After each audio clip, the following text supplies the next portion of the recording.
This could be us. So back to what I was saying. Could be us.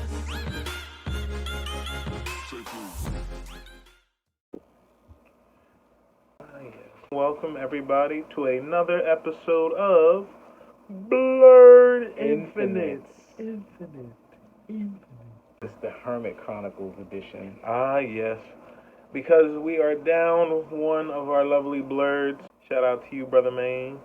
Hope you make it next week, G3. But yes, it is the Hermit Chronicles episode. So this is just going to be like a little subculture. Well, I shouldn't say subculture, but a little sub pod in the podcast. Yeah, like a sub-segmented.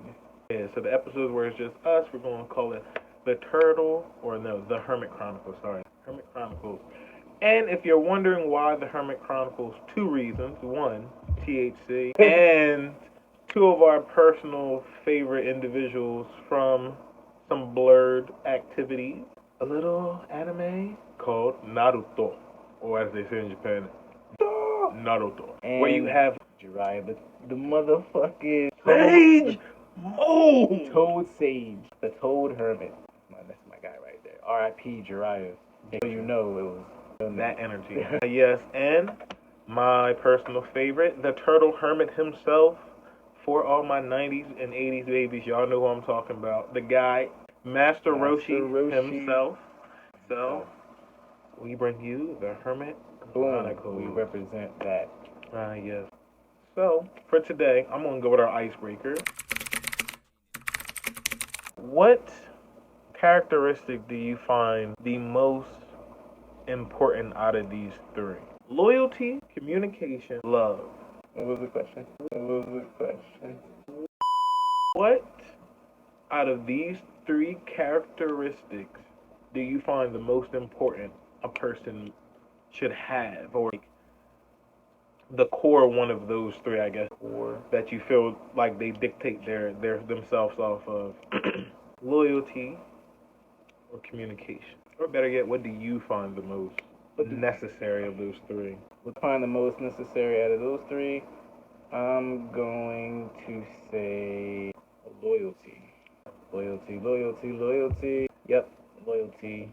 Care to explain? If you are loyal, if you showcase loyalty, I feel like it's a good merit of character. Okay. And I feel like communication and love will kind of eventually come and grow with the loyalty. But it has to be the underlining foundation of loyalty first. Like, because if I find you loyal, I find you trustworthy, probably because you have a certain level of communication that we garnered from one another to where we can see eye to eye on a lot, and we probably minded on a certain regard. And love is like kinship. Like, you know, I don't want to see any wrong done to you, vice versa. Looking out for one another, protecting each other, care, compassion. But loyalty has to be the foundation. I feel like that has to be a more solid foundation than communication and love. I feel like if I had to choose, it would have to be loyalty, because if the foundation of love is fleeting, you don't love constantly. Sometimes love fades away. True.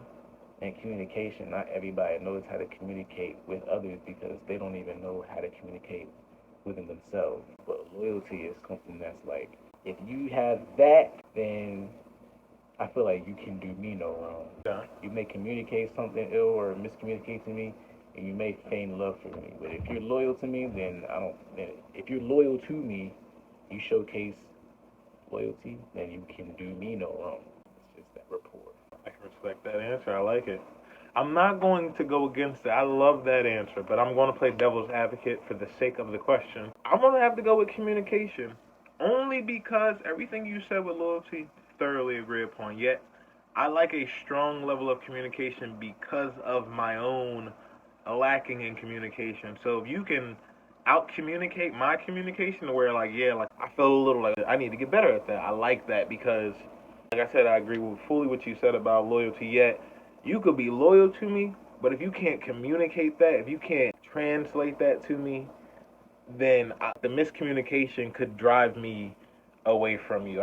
I guess you could say because of your loyalty. Like like somebody could look out for you, yet they could be overbearing when they do it, type like controlling. Like, oh, don't eat that. You know what I mean. But then there's like I'm doing my. If you wanted to start a new habit and somebody that asks you about it all the time, some people will get annoyed. Like, yeah, you always are you checking up on me?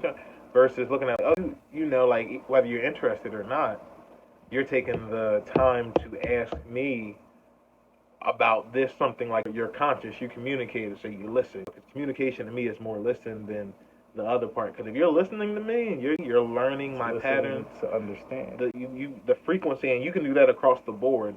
That's why I can appreciate observant people.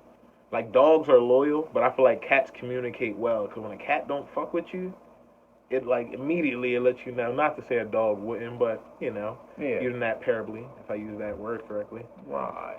But that to be a very deep, because also a lot of people will try to say that they can, you said communicate, and they don't, because communication is having uncomfortable conversations more so, and being vulnerable. I feel like when you listen, because like if somebody's trying to tell you you've hurt them X Y Z, when you listen, you shouldn't even be. You should do your best not to process it in a way that your ego is being attacked. Take it like that constructive criticism, but with a grain of salt. Yeah, I would have to deal with communication. Not over loyalty, but just adjacent. Because I feel like if you communicate to me thoroughly enough, I'll see whether you're loyal or not. You know, like, because you could talk a good game and make me think you're loyal, but when you communicate it properly, and I don't just mean verbally, your actions, I feel like that's the biggest form of communication. Gotta be felt. Because we can, what is it? I seen that quote, Denzel Washington said it. Not the original, but I like the way he said it. He's like, dreams without goals. Or he said, dreams without goal are just something, but it was like regret to be or something in that nature. I apologize for not knowing the quote. Maybe yeah, but it's like we dream. Like you don't really want your dreams to be dreams. You want them to be goals. Dreams are something you never think could happen in your dreams. It's a dream. It's not of this world. It's out of reach. It's not real. It's a dream. Exactly. No. Dreams are just goals, but with no plan. You have to plan it out so the dream becomes an actuality. Once you make it practical and you map it out, it's no longer a dream. It becomes goal. Now it's now the like finish line. You've made the list of what you need. The niggas that made the airplane, quote unquote, don't believe it, but that story. They want a man to fly. They had a dream, but they practice. How could something fly? They look at what could fly. A bird. A bird's kind of like a human, but it's subtle differences. But what makes it so a bird flies? Then we find out birds don't even really fly. They glide. They just do it elegantly as hell. They ride the wind patterns with their wings. It's crazy. It's almost the equivalent of when you were running and you ever caught the wind when you was running. You really started taking off where it felt like Peter Pan-ish, like you was barely on your tippy toes. You got gracefully running off the tips of blades of grass. Especially if you ever ran from a dog. That's new speed. You start running like Naruto. You start running. The Flash tap into the Speed Force, just vibrating. But I would have to go communication adjacent to loyalty, because you could say, "Oh, I'm not loyal to you," or "I'm loyal to you," and communicate it. But if your body doesn't show me, next thing, I'm loyal. Okay, but prove it. You gotta prove your loyalty. Communicate that to me deeper than verbal communication is probably the least. It is the lowest frequency, right? To speak with words is the lowest form of communication. There you go. Because, not to get mystic, but where telepathy is a thing where you could communicate with your mind and you could both think what the other person is thinking, and like that's a form of telepathy. So some like certain animals that just don't communicate, they're like low key psychic. Dolphins have their brain capacity is crazy. That's some whole different. Like aliens. See, I'm getting ahead of myself. Dolphins aren't of this world, but that's for another day. I like the way it was going down that road. And speaking of communication and our icebreaker today, how's your day going, man? You having a good day? Man, my day was great. Day was great. Gave out pies at the workplace today. Happy Juneteenth, folks. Juneteenth is today on the present day of this recording. So, celebrations, Freedom Day. go out and be free. What makes you free? Man, did you just drop a topic in there? I just definitely dropped the bomb. What makes you free? That's the perfect segue about Freedom. what is freedom to you and what makes you free. What makes you feel free? What makes you emancipated? Whether it be an activity like a song or somebody or something. Like what makes you free? What really makes you just feel like I am free? Or is it that I want to break free? for some people it's going to the liquor store. For some people it's like going fucking skydiving. Some people it's just chilling with their loved ones and they're in a non-judgment zone where like it's a safe space or just close friends. They feel like they can exist. What is that? What is yours? What freedom to me is a day where nothing and nobody is asking me of anything, where I'm just not asked of anything. Nothing is expected of me. You know, like bills are paid, lovely day, sun breezes out, everybody around me is good, life is good. There's no overly dramatic bad news, no overly dramatic good news. It's just existence harmonic to where you just go outside and you feel the wind at a perfect temperature to you, and it's just like, Yes. The wind softly just caresses your being. and I'm good. And creating at some point. Anytime I create endlessly without worry of time or what I have to do or who I had to meet up with or who am I creating, when I'm just Create without consequence. I like that word, creating without consequence. Existing without expectation. Those are the two. Creating without consequence and existing without expectation are probably my biggest forms of freedom, which I want to touch on freedom. Because, like anything, those out of balance can be your downfall. It's freedom. The freedom of being free comes with whatever consequence you ultimately set out for yourself. Because too much of anything is so it's freedom.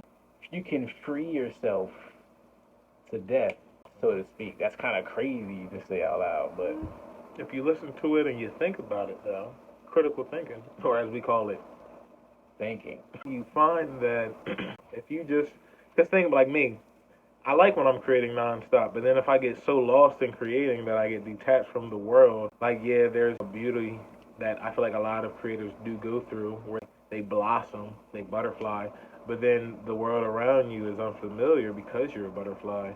And now all the things that didn't care about you when you were just so cocooned care about you. I feel like I feel for people that get infamy famous because it's like, damn, the world puts you on a platter and a stage, and that you're most end up addicted to that because the things that get you, not just the physical things, but like love. If everybody told you they loved you one day, sending you stuff, like, you know, taking time out of building your things, creating pictures for you, it's like, wow. It takes a very grounded human being to not get swept up in that because they, you know, like social media shows us the way they control and make people love one day, cancel the next, all this BS. The tide of the social media, like wave, of just like the influx of information.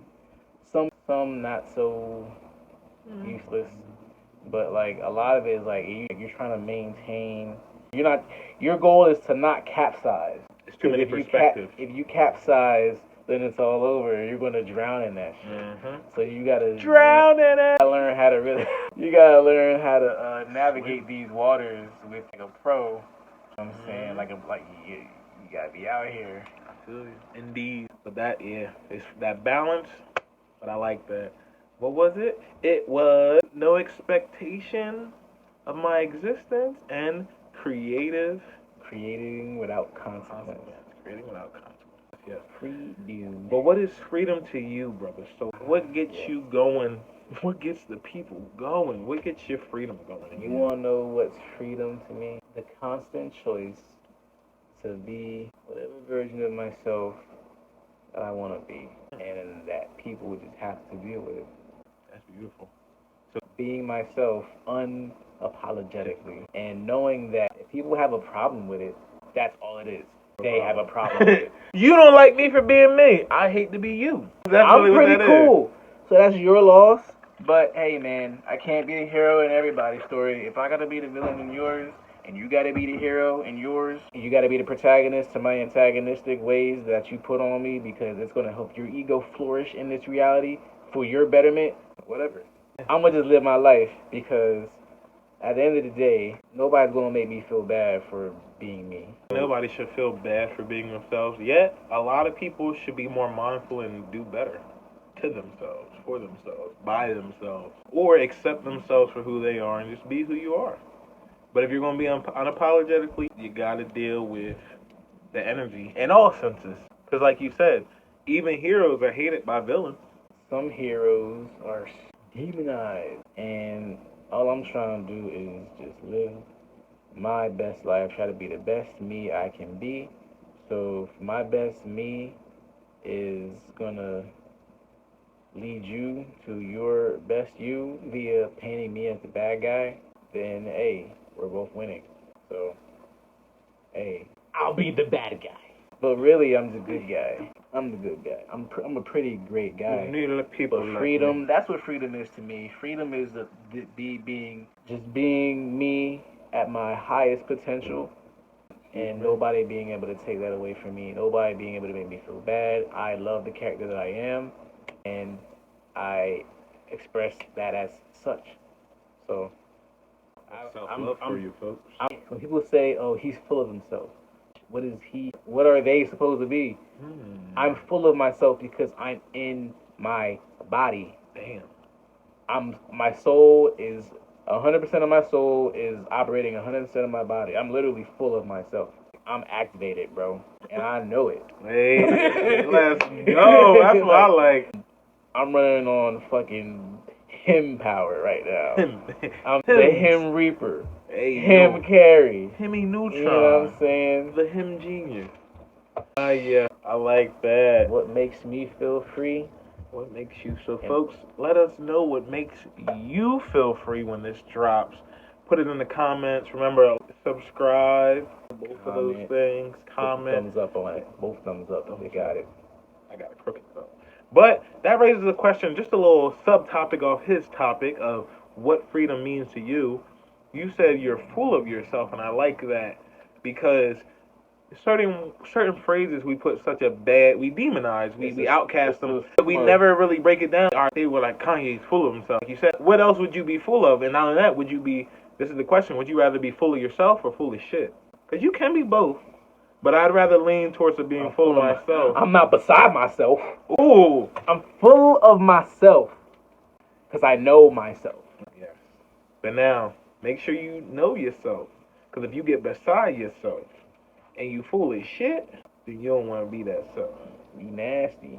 Because if you ain't shit and you're full of shit, you probably beside yourself. You need to do some spiritual detoxing. You need to know yourself. Now, this is not to say we are not by any means masters, pros, or nothing outside of ourselves. We still here. This is us living an experience with y'all, and hope you share that back. But a big thing about life is accountability, taking that freedom. Because life we are free. You're free to do whatever you want. But think about how scary that is sometimes. Think about it. I remember one time I equated the freedom of the slaves to you letting your 2-year-old leave. I hate it here. All right, you can get out. Now, you don't whip your 2-year-old, nothing like that. It goes deeper than that. But just in the idea, if you let a child just leave the home, they just went into the world, and you say, oh, you're free now. That's fair. No, it's not. You brought them into this world. The law we socially set says you have to care for them till they're 18. So for 18 years, or until the brain kind of starts to develop, because it doesn't fully develop till 25. So, but just in that sense, if you equate the two on such a minute and simplistic scale, freedom is a lovely thing. Yet, everything in nature is free, and nature is scary sometimes. Nature's pretty scary. If you don't know who you are, you're not aware. Animal Kingdom's a wild place, yo. There's some crazy shit that go down. Yet animals know well enough when and where not to operate. I didn't know until I got older. The watering hole in Africa is sacred, even with animals. Tiger really won't eat the zebra at the watering hole. unless it's hunting time. You don't And shit where you eat. And that is a literal thing. But just to think that they've done it, it's been recorded in society, history, whatever. They've seen a zebra and a lion both drinking water. To the simplest, he's going to kill it. And he's not hungry, he's chilling. They both have a mutual thing in common. Everything operates in thirst. tempo. And thirst that dictates that thirsty, so they're going to chill. How they feel, they might not feel the same way. But at that moment in time, they was like, you thirsty? I'm thirsty too. So they just knew how to be. It's almost like, it's savage. It's savagery, but coordinated. I call it the law of nature. And if that's natural law versus chaos. Because chaos is like just killed, like the lion just killed it right there, didn't eat it. Got blood in the watering hole. Yeah. Other animals is like, fuck, man. Like, it's tainted now. God damn it, Leo. Like that, but that is how nature operates in a certain tempo to where even animals aren't pure savage. Dinosaurs were pure savage. They killed for just to do it. Dinosaurs killed. So it wasn't always for food. Lions do it. Most animals do it purely on a survival instinct. Yeah, but when nature falls out of harmonics, we're starting to do now. Some of it's funny, but it's not. Like when you see animals doing more people shit, that's dope, but it's kind of scary because are they evolving? They're devolving. Are they evolving? Like, I mean, when they're doing people shit, like what we claim to make us people like the deer in Japan that bow. This is a generation of deer that have learned to bow to humans, vice versa, a whole culture. Yes, don't get it twisted. They give them food sometimes. Most of the time, that's but they do it enough just to do it. Like, they'll walk up to a human and they don't do it like cute. They really bow once and keep it going. Animal, man. In some parts of the world, the deer is actually revered. Oh yeah, I know. Just like the cow and a lot of the animals we eat, they're gods. They were alpha gods of these animals. Mankind likes to claim there wasn't, but how could there not be? There's always. Look at the kraken. We hunt the kraken down. Talk about that mystical. And they're small little squids. Y'all eat all the babies, and then y'all wonder why the big one ain't coming out. He know y'all niggas hungry. Yo, He's scared of all. If y'all had me, y'all would have sushi for life. Ain't giving y'all that. Ah, yeah. A kraken roll. Right, tempura. Kraken tempura. But this is a perfect segue, folks, to our next topic, which was cleansing and dietary. Yeah. Do you listen to your body? How much do you eat out of pleasure, boredom, and other things? And I say that coordinates because natural law dictates, and I just learned this. I did not know the 3 meal a day was some, what's it called? Bullshit. That was not a real thing. That was some colonizer shit. It's a standard American diet. SAD. It is a sad diet. It's a sad diet. It's a circadian rhythm. In nature, very few animals that eat randomly throughout the day. So a set window in which they do all their eating for, and then they're usually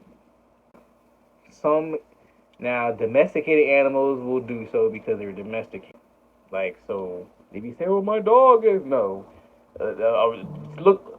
Dogs came from war. Your little Yorkie was a savage back when you ate. Like, for an X amount of time, whatever window of time in the day that they did all their hunting, they did all their eating, and they were like, okay, now I am full. Let's go hunt again. Because that's just how it was a cycle. And it used to be me. I used to wake up and just eat like any day. Most people are eating the insane amount of calories and all these meals, all these best. But meals. Don't even work it out off, and then wonder how they get sick. I wonder why. let me jump off his segue. Remember, this topic was just about diet and cleansing, and why is it important? Because think of it. I've had the debate with people that think, oh, I ate a cheeseburger yesterday, I'm pooping that out tomorrow. No. That's not how that works. Not you maybe the tomato it is if you do that, but if the burger, the cheese, and the bun, that's going to take a day or two. Take a few. And for the average person that walks and engages. If you a couch potato, it's the reason they call it couch potato and not like a couch six pack, nigga. Like you become a potato. Built like a spud. You become round. Like a motherfucking tuber. The food we eat is not made to help you genetically rebuild your structure as your body ages. And what does that mean? You are what you eat. You eat soft, round, and sweet things, you're going to be soft, round, and sweet. or it's salty. And notice a potato is good either You're gonna way. be salty when you built like a motherfucking big Sweet toe. potato. You're gonna be built like a Can I get to the yams? like the motherfuckers from Wally. They was built crazy. Oh, it was crazy because over generations from being so inactive, they lost muscle mass Which was crazy in their body. Came soft. But it be though because and peep this: every 7 years, your body completely genetically breaks down and rebuilds itself from the core out. That is a fact. Like, of course, your fucking skeleton doesn't crumble, but even that gets weaker, it gets worn, it fuses or defuses. We know this. Because we start out with like 300 bones in their body, and by the time you die, you got like 150, 30. Somebody Google that. Yeah, but fact check. Fact check. Everything we say, fact check, but there's knowledge in there. But nah, it's the fact that happens. So you think if you ate donut day for your life, you're not going to be a little donut-y? You won't. If you work it off.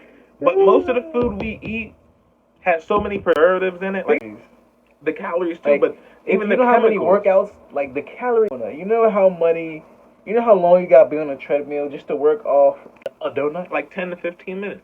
And that's average, like donut. Yeah, I would say how long? I don't know, but I think I know a bag of chips takes, I want to say half an hour to an hour to work out, walk, and a small bag of chips. I'm thinking about a donut, cream filled. No, you talking about a whole I'm talking about a pastry. I thought he was talking about a powdered. You talking about a Krispy Kreme special? I'm talking about a donut. You hold it like this. A donut like that. One donut, a mile. I'm gonna say at least, because you got to think about how your body processes the sugar, the flour, all that.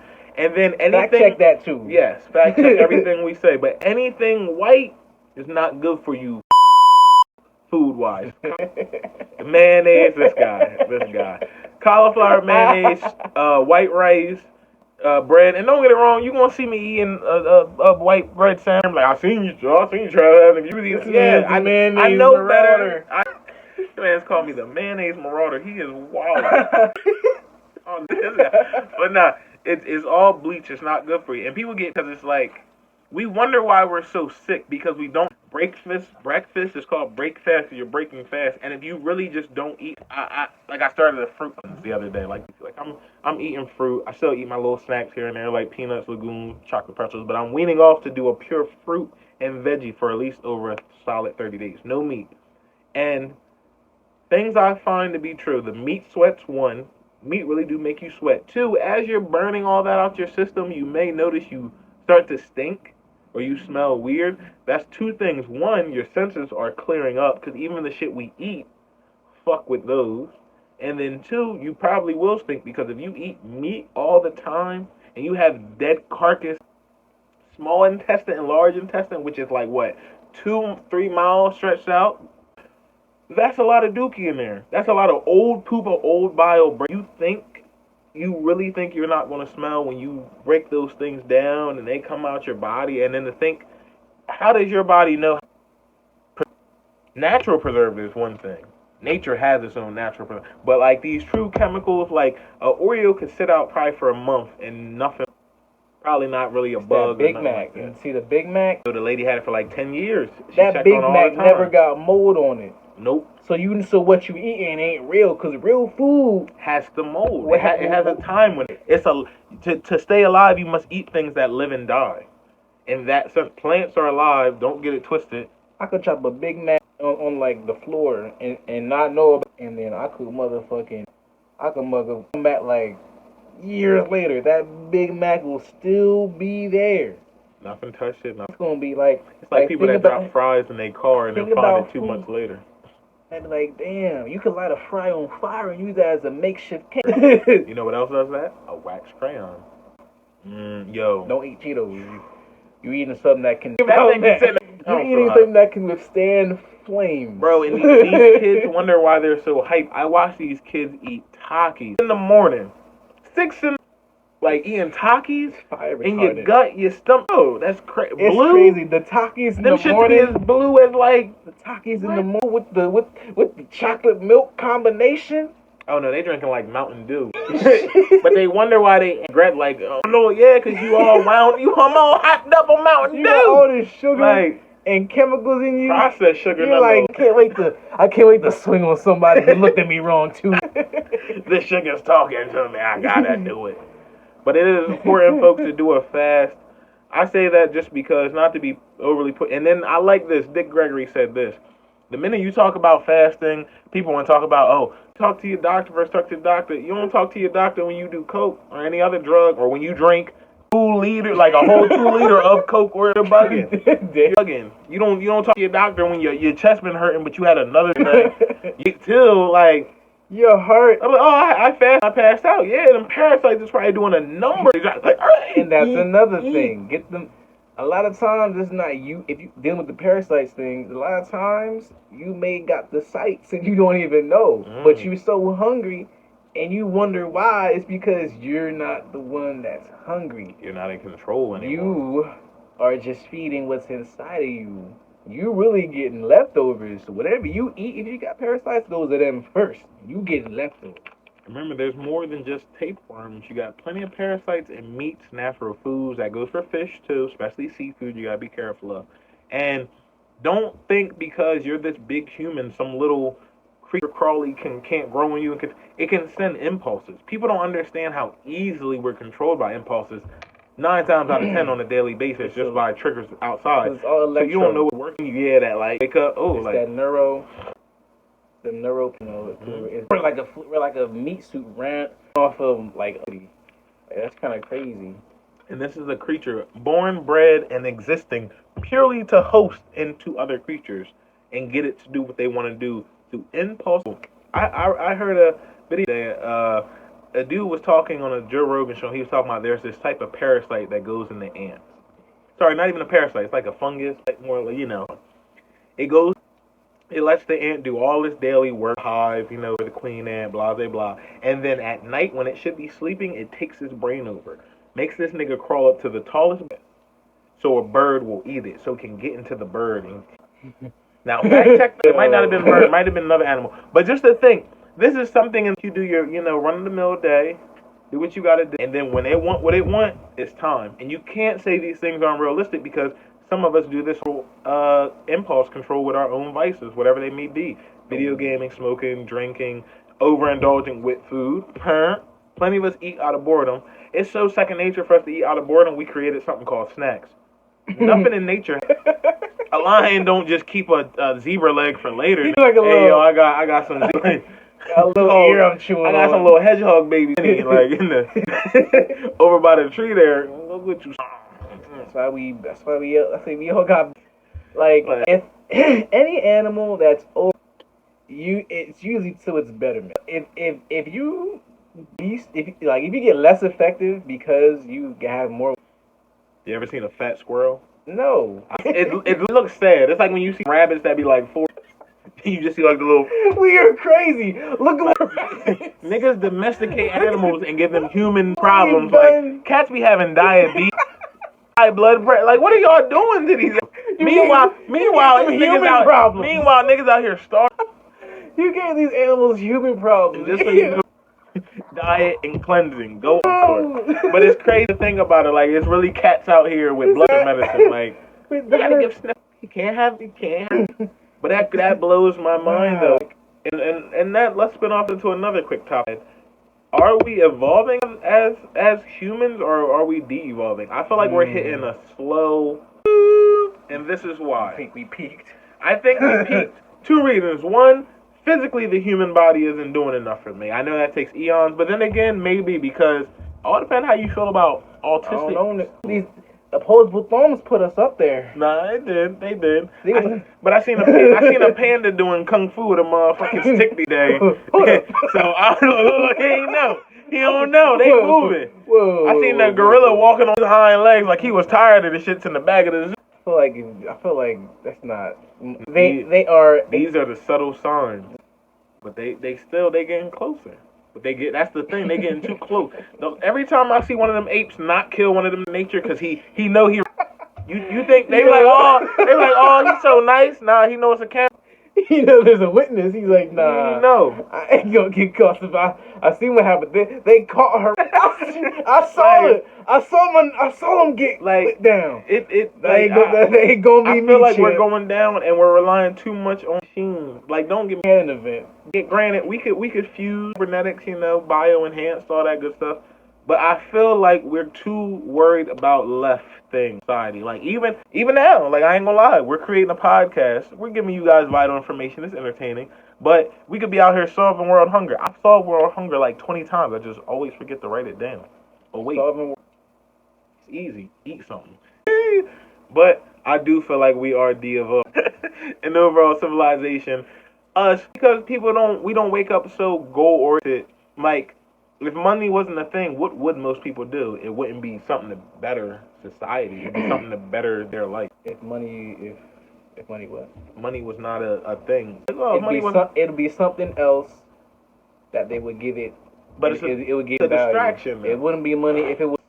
It said, okay, if we gave rocks value, because that's what we did. We gave this little thing, this little piece of artistic paper, fiat currency. We gave it value. Now instead of money, instead of we're gonna do motherfucking, and we got like the most purest or like most alluring geodes. That's gonna be like $100 bills, $200 bills. Isn't that what we? It was whoever got the shiniest. He get all the food. Why? Like right then and there, that makes no sense. Not the nigga with the power over all water. Not the nigga with I don't like the nigga that this is the way society makes like basketball players making more than teachers is wild to me because that's and I get it. There's a lot of other things, entertainment, blah blah blah. But just the fact that society was built on that, this is arguably since the days of the Coliseum. Wouldn't the teachers, like a good student, becomes a great? No, most athletes get passed purely for being athletes. But what I'm saying is, if teachers, like, now imagine if these athletes, they wouldn't be, because they know better. More than athletes, though. Because athletes usually peak by 30 to 35. They place both of them because of their talent. Think about it though. That's a horrible job though to have. Like you enjoy it, don't get me wrong, but like exploitation. It is. It breaks your body down. Most of them peak by 30. Look at the movie they made about niggas that play football getting Alzheimer's because from the hit so much. Like the human body should not faster than 5 miles. We wildin'. But understand has two fully grown humans charging at each other. Oh yeah. And try to hurt each other. Let's be honest. Hurt each other. The other one doesn't get back up. It's celebrated, but if that nigga really died, oh, you went too far. Nigga, the whole thing is nonsensical. Yeah, like we're supposed to hit hard, but if you hit too hard, you're disqualified. He's soft. Like, what if I'm too? But understand, I get it. Cause it's we pay for it and it's supported by this. But that's what I'm saying as a whole with society. Why do we support those? Even in the public school system, I can only speak for ours. I haven't seen a lot, but I hear rarely in black communities or communities where it's low income do they take away the sports first and spend money to the science, agricultural, and part. They usually trim all that to where it's like these niggas either gonna be smart or they better ball out. Ain't no in between. So if you want to be a worker, architect, construction worker, but if you want to be anything where you have a more discernible trade and or power over you, they put that. I mean, it's part of the plan for us. But nevertheless, all like in America, bad enough most people don't have parents to pass on trades because even if you have a good job doesn't mean you have a skill. So like if you're the CEO of Pepsi, what can you teach your child other than business? Now, if you go on some deep dive with businesses, yeah, you can personable ability, communication, like that, blah, blah, blah. But those are also characteristics a person just should learn from their parents anyway. You know what I mean? But what can you teach I digress. Me? What skill set can you give me right now, today? Because all you know, Pepsi. Is there anything else? If not, do you have the skill set to teach me where I can get to where you are? And that's the problem with a lot of society. They got passed down from the parents or their dad. They did it. It's like, well, did they ever learn what they? Just because you pass it down, don't mean you were the right person to do that job, that skill set, that trade, that whatever. A lot of people, society, and it's sad because school does not allow kids to explore themselves. I'm not dippy, kids should do whatever they want in school, but it should be more than read a book, turn in an assignment. It should be talking to each other. It should be how do they do in social atmospheres? How do they communicate their feelings. And then you wonder why you got all these kids running around angry. Most of their social media doesn't do that. I feel like in the 90s, at least, with our cartoons and shows we got, there are shows today, don't get it twisted, there are. But with our shows, since there was such a limited control on what you could see, which is a good and bad, the freedom in that, you would watch stuff and, life lessons from Rugrats, Courage the Cowardly Dog, or Popeye, or even Bugs Bunny, or, Arnold. Hey Arnold was the one. But you would learn things about morality, character building, or scenarios were uncomfortable, like I'm you soul. But when I seen characters like embarrassing things happen between the music stuff, it would make me feel that embarrassed almost. Even though like I have the God eye, like seeing Eugene get his filler because the girl didn't like him, I was like, ooh. Yeah. I empathized in that moment because I was person, like I could imagine that happening or da-da-da-da. Made it relatable. But I digress. I got off the point. The whole point was de-evolution or evolution. I feel like we're de-evolving because we don't put enough of that good old-fashioned hands-on back in the world. Our highest potential is being misused. But how about you, Soul? Do you feel like society is evolving, kind of de-evolving, or kind of just leveling out?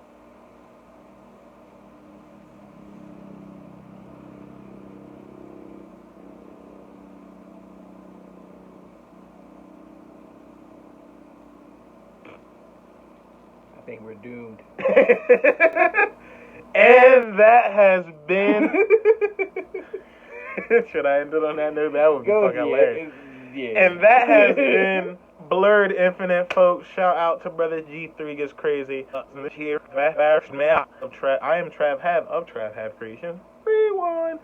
This is Soul, a.k.a. Going on, Soul, Sun God, you know what I'm saying? Yes.